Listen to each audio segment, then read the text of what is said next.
Kamusta mga bata? Handa na ba kayo sa ating bagong aralin?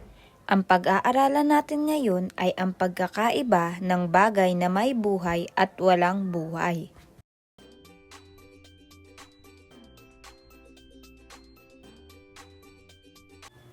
Ang mga bagay sa ating paligid ay may kanya-kanyang katangian. Maaaring itong igrupo sa dalawa, mga bagay na may buhay at walang buhay.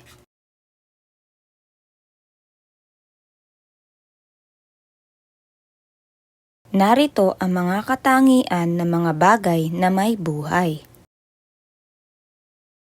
Una, ang mga bagay na may buhay ay lumalago o lumalaki. May pagbabago sa hugis at laki, bigat at taas. Pangalawa, dumadami.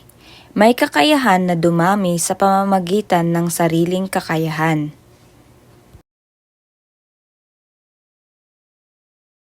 Pangatlo, ito ay gumagalaw ng kusa sa pamamagitan ng sariling katawan.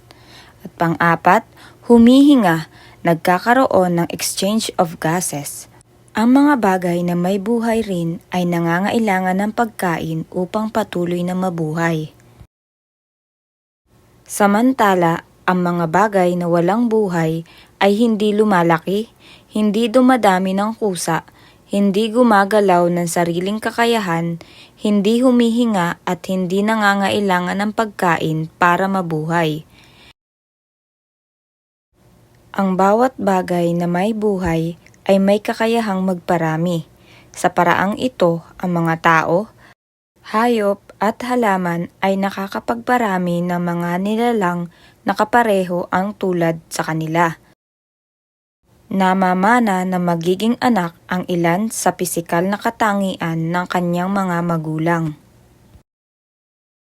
Ang ilan sa pisikal na kaanyuan ng mga tao ay namamana sa kanilang mga magulang. Ito ay kadahilanang ang mga magulang ay nagpapasa ng genes sa kanilang mga anak. Ang genes ay isa sa mga nakakapagpa-impluwensya sa iyong paglaki at paghubog ng iyong pisikal na kaanyuan.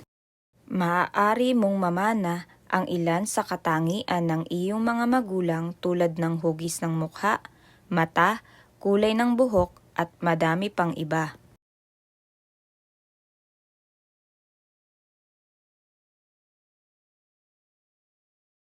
Sa kabilang banda, ang mga hayop at halaman ay kabilang din sa mga bagay na may buhay.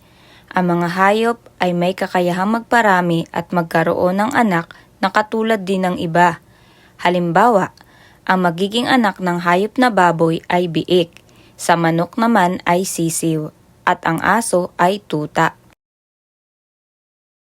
Ang mga anak na hayop kagaya ng kuting, tuta, sisiw, guya, biik at iba pa ay namamana ang ilan sa mga katangiang pisikal ng kanilang mga magulang tulad ng kulay, kinis, hugis ng mga bahagi ng pangangatawan tulad ng mata, ilong, at haba at laki ng tenga.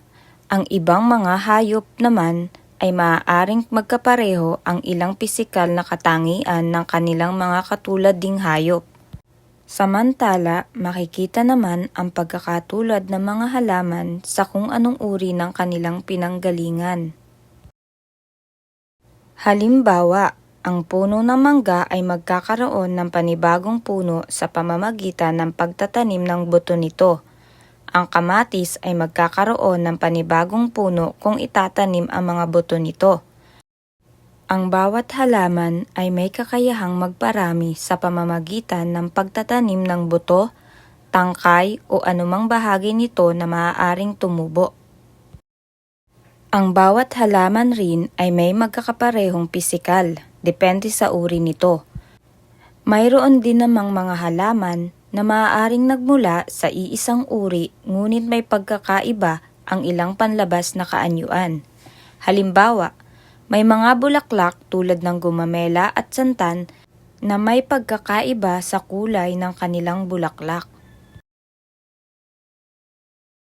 Ngayong nalaman nyo na ang pagkakaiba ng mga bagay na may buhay at walang buhay, sagutin ang mga sumusunod. Tingnan ang mga larawan. Lagyan ng check ang mga bagay na may buhay at X naman ang mga bagay na walang buhay.